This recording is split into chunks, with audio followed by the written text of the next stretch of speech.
General Saxena, what people really want to know, we have the visuals. What did we hit? Where did we hit Pakistan? Those visuals are there. We have seen it. What was the message to them? What shook them? You know, that is where the public interest is. Yeah, all that led up to that call from the Pakistani DGMO to the Indian DGMO at 3:35 p.m. today. Absolutely, you're right, Krishna. And what were we hitting there? Can you tell us, sir? What were we hitting there? Did it really shake them very badly, sir? Yes, this is a you have hit the nail on the head. But before I attempt that answer to your question, let me just quote Dr. Aminav. I think he's made a fantastic point. You see, 22nd April, when the terror attack happened, what India said? On 7th May, we replied, terror versus terror. We struck 9 terror camps. That's it. And we said, we are measured, we are focused, we are non-escalatory. And if you escalate to anything more, we will reply. So then they escalated to military facilities of Avantipur, Pathankot, Ambala, and so on. We took the ladder. See what has happened. People say if there is a tree which is giving poisonous fruit or venomous fruit, you pluck the fruit and throw away. Do not touch the tree. Then what will happen? After some time, again, venomous tree, the fruit, poisonous fruit will again come. That is what Dr. Abhinav was telling. And this big difference today is, we have said that today we followed the line of terror, telling them focus, non-escalatory. Tomorrow that will not happen. Tomorrow it is very clear. Terror attack, act of war. Act of war replied as a warring country will reply to an aggressor. That's a very big difference. That's a very big difference, number one.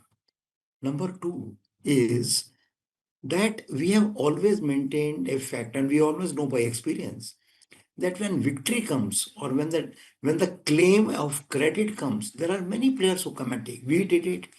Donald Trump, for what the ambassador has just brought out, is looking at some other political mileage and so on. But the fact still remains that it is the Pakistani DGMO which has rung us up, and we have only agreed for the cessation of firing. Everybody is saying ceasefire and all, fine. Cessation of firing, now relegated to the revival of the same at 12 p.m. on 12th May.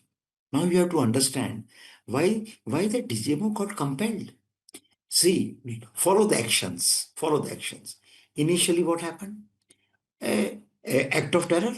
When we attacked their gut of 7 terrorist camps, Pakistan knew we can come as much as 138 kilometers, that is the farthest we went, with precision strikes and take the gut of the terrorist strike out. First indication in their mind. What is the second indication in their mind? All right, let us now attack with large number of drones and missiles and show them that we can sort more than 16, 17 military targets, and then we will cobble down under pressure. Nothing like this happened. Neither our counter air operation, neither our air assets got damaged, nor our air defense got silenced. In the meantime, Pakistan realized, oh my God, one strike by one of the weapons, which I will not say it in open source, actually destroyed a very critical surface-to-air missile complex of HQ-9B. Gentlemen, HQ-9B has 48 missiles. It has got 48 launchers, 192 missiles. It has got a radar called HT-233D. We just took out precisely the radar. Once the radar is gone, we blinded the system. So what is the next message which went? Oh my God, our air defenses are not secure, and these guys know how to hit them precisely.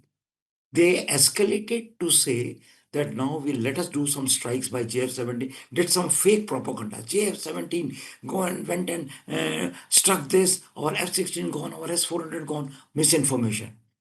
But their air forces started saying, Sir, Chaklala is gone, Rafiq is gone, Murid is gone, and Rahim Yar Khan is gone. So much damage is already taking place on our assets. And what is Pakistan's uh, biggest strength? Is the strength to strike us across the border by two things. What are the things? One is air, and what is the other? The other is their missile power, the rocket power. They have Fatah missiles, which are for 180 kilometers and 400 kilometers. They have Hataf series of missiles. Hataf 1, Nazir, Abdali, Ghaznavi, Shaheen, starting from 70 kilometers to 2350 kilometers. Then they tried to do the misinformation with nuclear card. When they say this card is not working, because India is not stopping, continuously destroying our air assets and air bases, and our card is not working, then the DGMO, not the DGMO, the country realized that our economy is down. 1 billion is to feed the hungry mouths and to feed the army coffers. We cannot sustain. There is a statement by their air marshal that you are pitched against an 18 million army of 6 million. You are pitched against a 31 squadron with 18 squadron. You are pitched against Agni Prithvi missiles with your aging Ghaznavi and Shaheen. He said so on media.